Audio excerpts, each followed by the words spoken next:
Prithviraj. I want to do for the Malayalam industry what Rajamouli sir did for the Telugu industry. Yeah, I mean, I just want to be able to create something that gives all of us the guts and the belief to dream big and to, really put conviction behind our vision. 2023 Prithviraj ഒരു ഇന്റർവ്യൂവിൽ പറഞ്ഞ കാര്യമാണത്. അതായത് രാജമൗലി എങ്ങനെ തെലുങ്ക് സിനിമയെ ഒരു ലോകോത്തര നിലവാരത്തിലേക്ക് ഉയർത്തിയോ അതുപോലെ തന്നെ മലയാള സിനിമയെ ആഗോള ക്യാൻവാസിലേക്ക് ഉയർത്താൻ ആഗ്രഹിക്കുന്നുവെന്നാണ് പൃഥ്വിരാജ് പറഞ്ഞത്. സാങ്കേതികത്തികവും പാൻ ഇന്ത്യൻ കാഴ്ചപ്പാടുകളും കൊണ്ട് മലയാള സിനിമയുടെ അതിരുകൾ വ്യാപിപ്പിക്കാൻ അദ്ദേഹം കാണിക്കുന്ന ധൈര്യം പ്രശംസനീയമാണ്.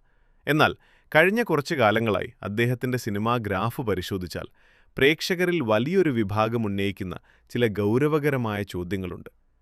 എന്തുകൊണ്ടാണ് വലിയ ക്യാൻവാസും സാങ്കേതിക തികവുമുള്ള സിനിമകൾ ചെയ്തിട്ടും പൃഥ്വിരാജ് ചിത്രങ്ങൾക്ക് ബോക്സ് ഓഫീസിലും പ്രേക്ഷക മനസ്സിലും പ്രതീക്ഷിച്ച വിജയം കൈവരിക്കാൻ കഴിയാത്തത്?